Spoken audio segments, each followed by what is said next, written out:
Good afternoon, everyone. Good afternoon. You're all very welcome to UCD Library and to the first occurrence of the annual UCD Fair. So we're very pleased on this first occasion of the UCD Fair to present something at UCD Library very dear to our hearts. That's a day of poetry and song. And I hope that when you leave, you'll take one of these little brochures with you. Describes the Irish Poetry Reading Archive on Tashka Irish Filiochta na Heran. And so you can enjoy poetry online that we've captured from some of the poets who are reading here today and many others in both Irish and English language. So do take this with you. I'd like to welcome our MC for the day, the Ireland Chair of Poetry, Paula Mckeon. Thank you very much for being here, Paula.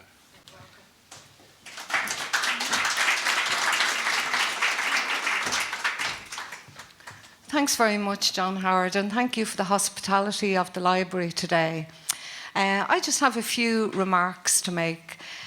This is really a project of the Irish Poetry Reading Archive, which is determined to capture this present moment in poetry in Ireland and to lay it down for future citizens and scholars alike and visitors.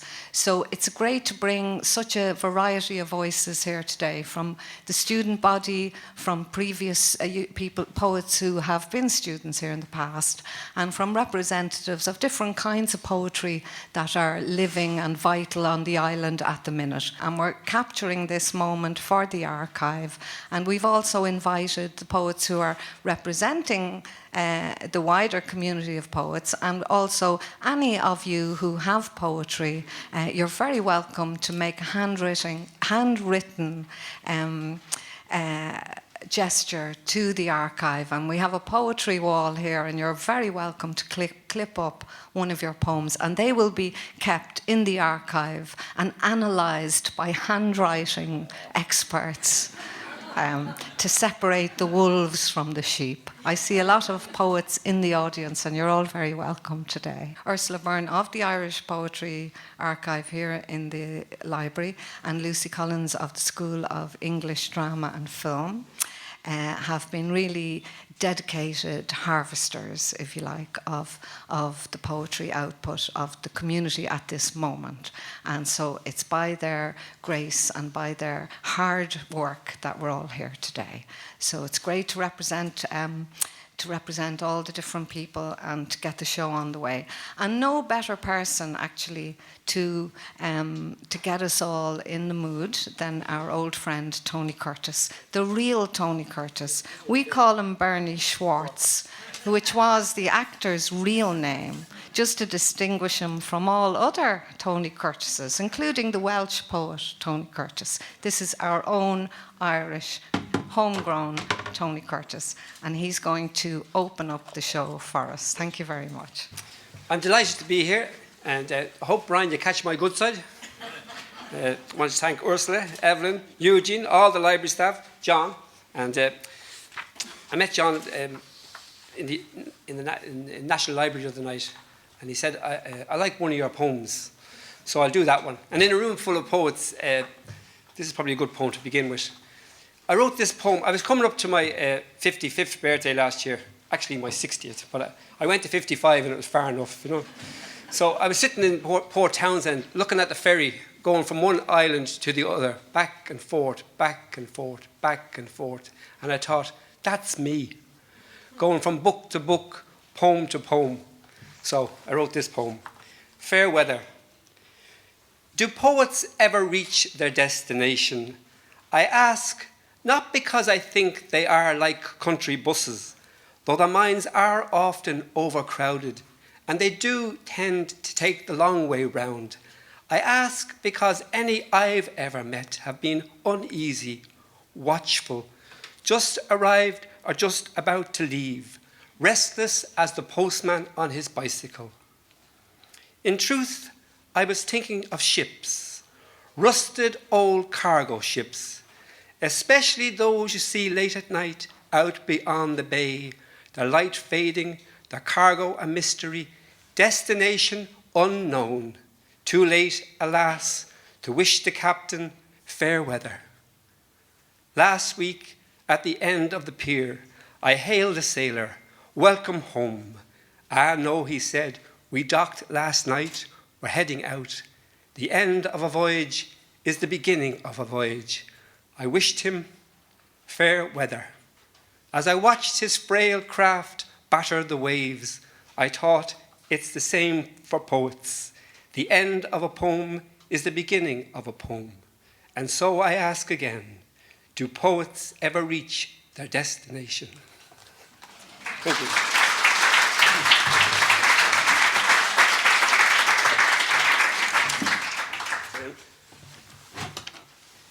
They've asked me to sing a song, so I'm going to sing a song. I'm a bit pushed here. Just pull that back. No, it's all right. This is my roadie, Brian. I bring the guitar because I usually only get to sing in prisons and in schools, places where people can't escape. But it's my mother. My mother always says to me, where are you going? I says, I'm going to read in UCD. Oh, UCD. Open morning. Oh, yes. Bring the guitar along. Not everybody likes poetry.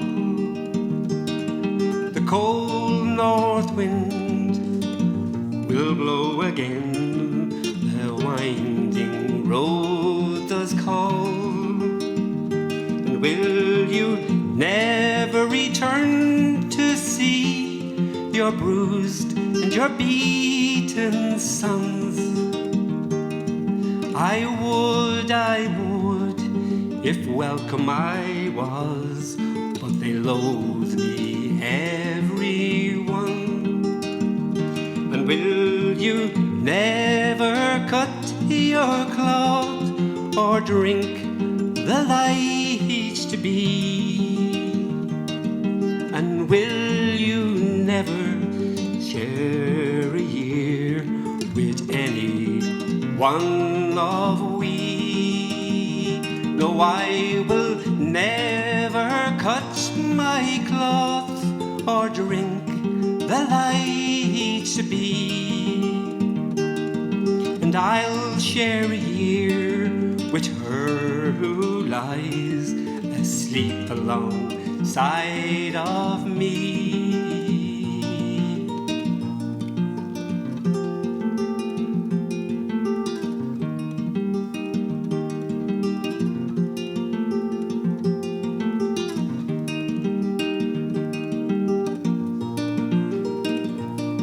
So farewell, farewell to you who would hear, you lonely travelers all. The cold north wind will blow again, the winding road does call, it does call.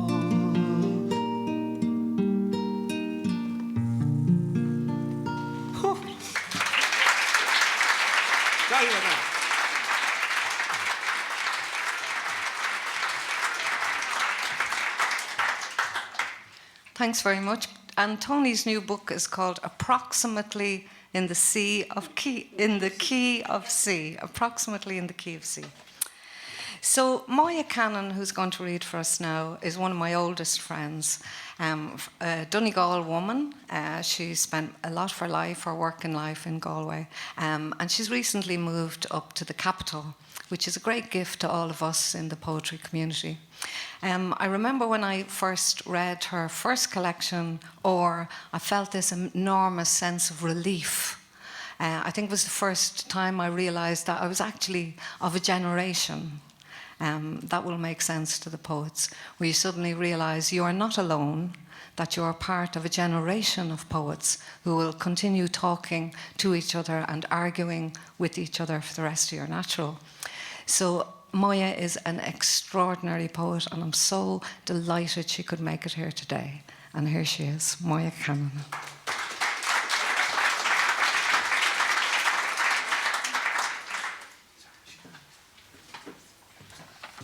Thank you very much, Paula. As I said, the Irish Chair of Poetry has become a bit like the presidency, you know. The Irish professorship, but they had to wait for a woman to come along to show how to do it properly. I'm going to read a poem, a 1916 poem, but it's called The Countermanding Order. I was brought up on a lot of nationalist rhetoric. My mother was a friend of Alice Milligan's, and one of the very first poems I learned was Alice Milligan's when I was a little girl in a garden playing, and there's this, I knew it off by heart, you know, wished she were a boy and a good deal older, able to walk for miles with a gun on her shoulder. And so I was very excited around 1966 when we watched Insurrection on TV and all of that. And very sorry that my grandfather, who'd gone off to fight in the rebellion, was turned back by the Countermanding Order. But I kind of wondered even then how my grandmother felt about it. So this is just a meditation on that. I just have there's a few little bits of folklore in the family, and just stitched them together. The Countermanding Order, 1916. And my young grandmother, what of her? Was she too dejected? No documentary evidence exists. My mother, too young at 7 months to remember herself, used to tell us. She heard the horse and trap in the yard again and could not believe her ears. What was my grandmother doing? Did she clear away a half-eaten Easter dinner, talking distractedly to her 2 little boys as she scraped jelly from a glass bowl? Did she mix feed for hens or pigs, or wonder about bringing cattle in for milking? Did she pray or take out her handwork? Was she putting the baby down for her rest?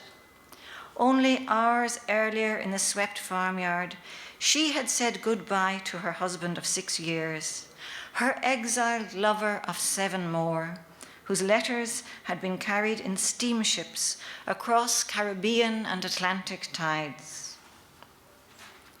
On this Sunday morning, had they embraced as he headed for the muster at Dungannon, as he enjoined her to bring up the children as good Catholics and good Irish men and Irish women? My mother in old age was to remark with a raised eyebrow, wasn't it cool of him all the same? Now, as the trap clattered in through the gate and the horse, rebel, halted in his familiar place, did my young grandmother wipe her hands in her apron? Did she rush to the door? Although the rising had been called off, although the great cause seemed lost again, did her heart not rejoice?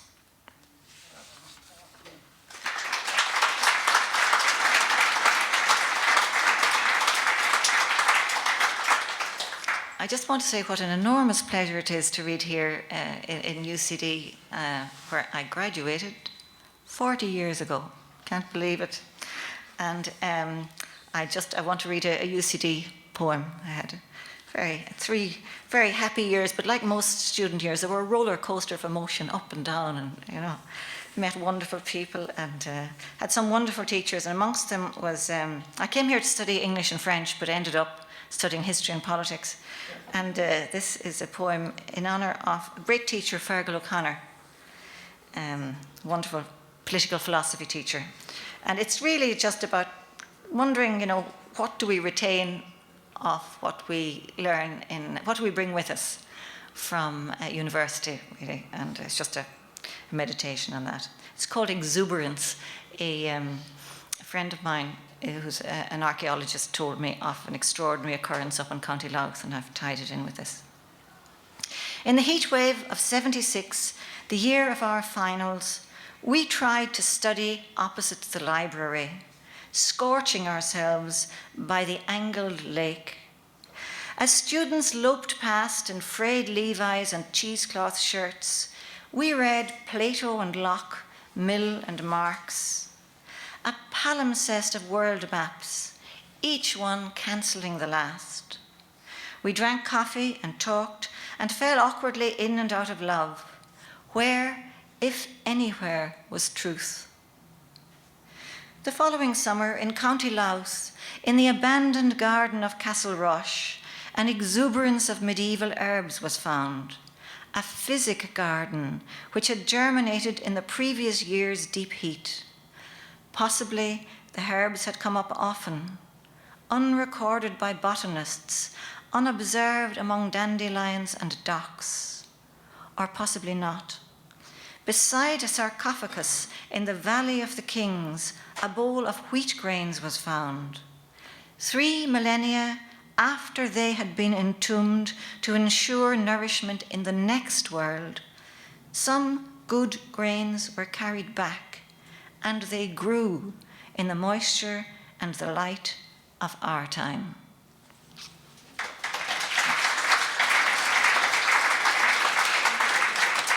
Thank you. Thank you, Moya. I had 2 workshops while I was here attached this year to UCD. I had 2 workshops with the student body, one for the general student body, anyone could apply, and another one that was just for the graduate students who were specialising, I suppose, in creative writing.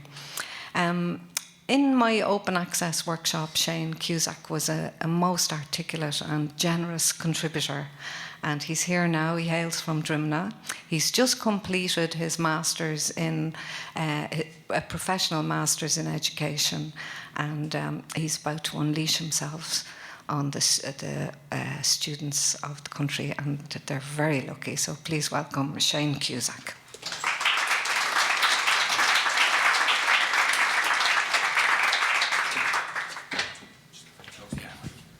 Thank you very much, Paula, for the introduction, and thanks for having me. This poem is called Blackout. Okay.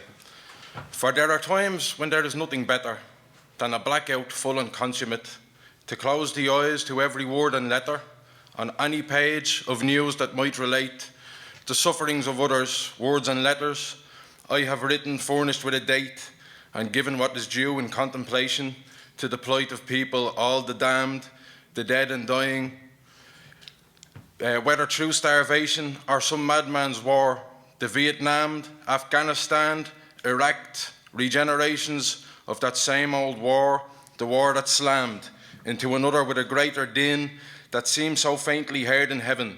And where does one war end and one begin? As soon as there is one, there follows 7. War, only the war of flesh and sin. But just before the hour can pass 11, heaven intervenes. But watch the sea, and watch the death ships ploughing the expanse. This is not 1847, see, the years have rolled like waves in cold advance towards some squalid end. How can it be that having seen it once, we throw the chance of learning anything aside? And so, the coffin ships are sailing even now, but from another ruined place they go. No, not from Skibbereen or grey, green places, but the troubled sands of robbed out nations, which are the unique antique graves with whitewashed faces, and still the thief remains the same. What name had the child? What name before he drowned? What name? And where was his place of birth, and when? What name? What pride, what greed, what sin, or don't you know, condemns a child to drown at sea? And how did his own nation cause his kin to row beyond its blue frontiers? No bags, no cases, nothing. In another generation, it all happened here. Alas, the traces of that tragedy are lost. The same who are the children of the damned, the same remember nothing of the sea. The same remember nothing of a famine, no. Remember not the rising of a prow above an ocean. None recall the slow and starving death. The thief has made us races, human, equal, but on some occasions not as equal quite, and we are cases of the amnesic damned, suffering a blackout and drowning out those distant nations. Thank you.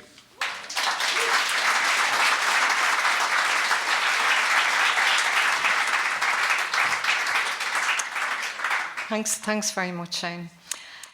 Aisling Kenny has just graduated in history and Celtic civilization, and I'm delighted. She's come up from Athlone, where she lives there in that river music, and we're delighted to have her here. She's on her way.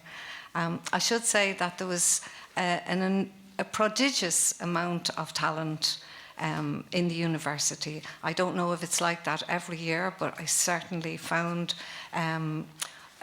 of all the universities I was in over the 3 years that here in UCD there seemed to be such a huge poetry culture right across, from amongst the architects, amongst the physicists, right across the student body, and it was phenomenal to me to witness it and to see it. I could have run any number of extra workshops, and unfortunately the part of my work that I least enjoyed was actually having to narrow it down, because I could have really had many, many more workshops than the ones I had. Okay, Aisling, you're very welcome.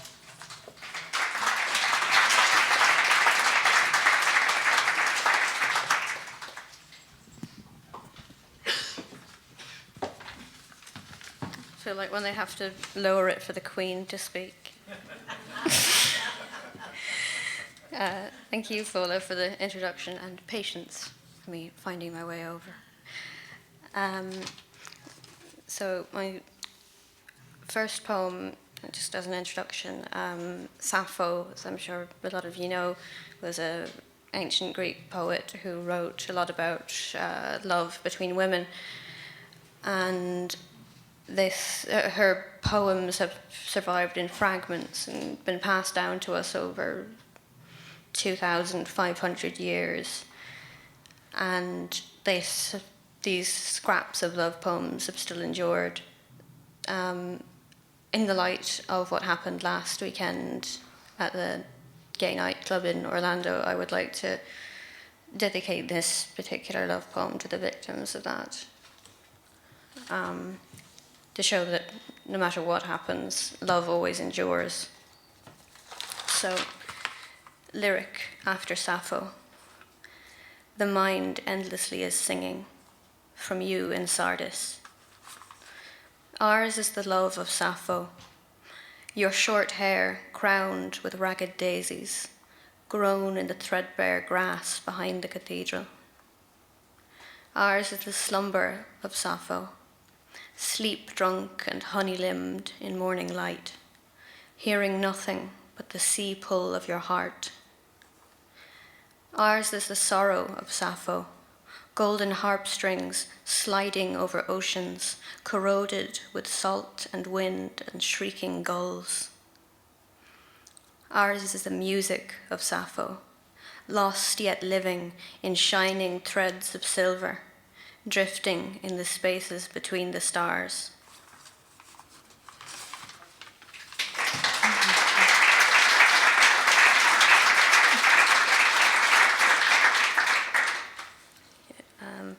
And the next one is based on a manuscript that I found whilst working in the National Folklore Archives here in UCD last summer,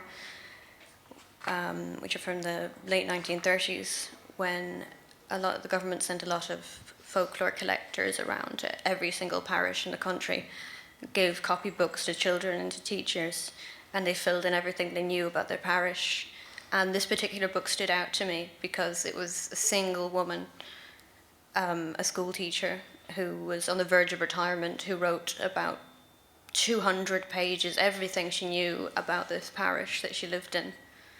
And even after all this time, even having no other information about this woman, her personality and love of gossip really shone through. So this is Chronicler for Mary B. Dunphy of Ballyculane, County Wexford.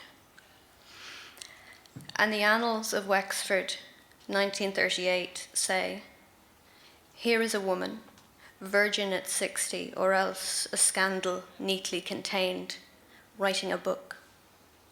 Late schoolroom dark, a neat cottage, tea on the stove, forgotten, she writes.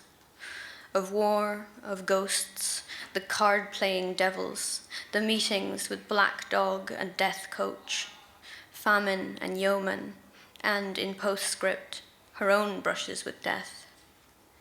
A forbidden stroll, a shower of black and tan bullets in a schoolroom. And what now is left? Her work, her name, the fact that of all her parish, she wrote their histories.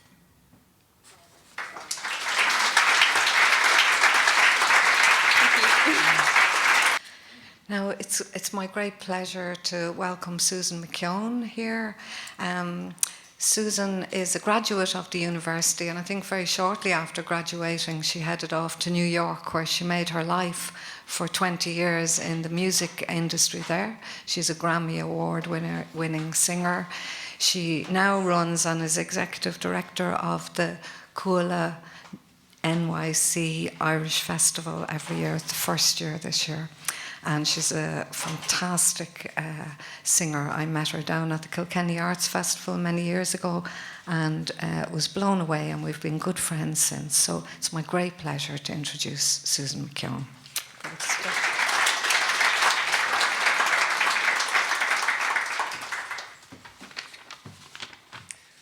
Thank you, Paula. Yeah, I graduated from here. I arrived here 20 years ago. And where's Maya gone? Hi, Maya, how are you? I came here, it was great hearing everybody. It's just been wonderful, these, 20 minutes we're in. But the day that I left here, I saw a poster for a performing arts school in New York, and I did an audition for that, and that's how I left. And then playing in Kilkenny and meeting Paula and Theo was a big part of my thinking of coming back. So it's beautiful to be here today. And thank you for reminding me of Sandy Denny, Tony Curtis. Yeah, with your beautiful song. So I came to study, I wanted to study folklore, and I did spend a lot of time in the National Collection, but I ended up doing English and philosophy, but actually spending my time in Dramsock and upstairs reading Sarah's Thought and the Heron and things like that. So this is a song that I wrote about, no, it's 30 years. Sorry, I'm not that young. It's 30 years since I was here, 86, not 96. And what is time? And then I wrote this about 10 years later, and it was great to hear your poem, Shane Cusack. My mother was the church organist in Drimna for 30 years. So because she died a few years before I came here, I was really interested in death and archaeology and meaning and grief, and it opened up this incredible space for my writing.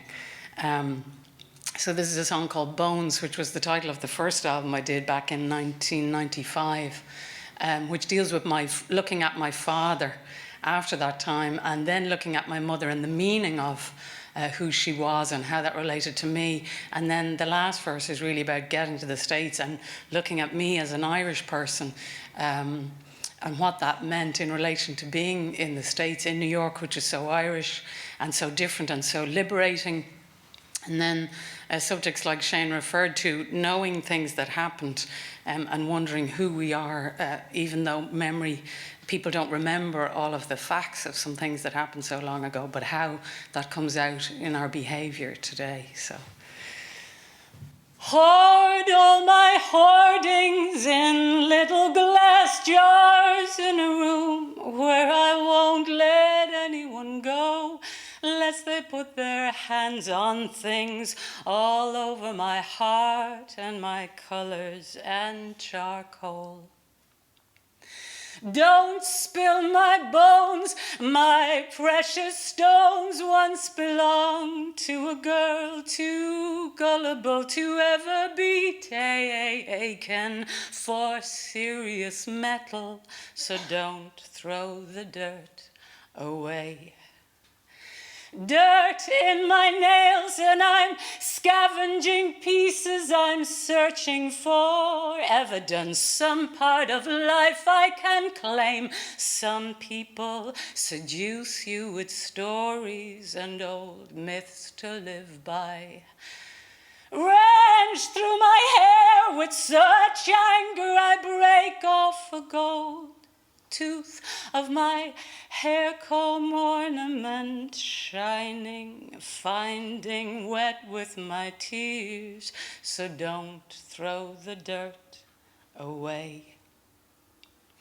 Defied, I'm tongue-tied when I try to explain how I feel, so foreign, all flushed with emotion and rough terminology, laced up with language, oh, lest you forget me.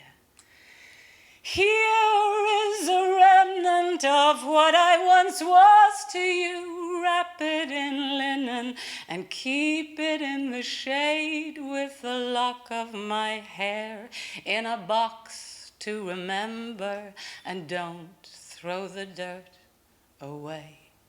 Oh, don't throw the dirt away. Tonight.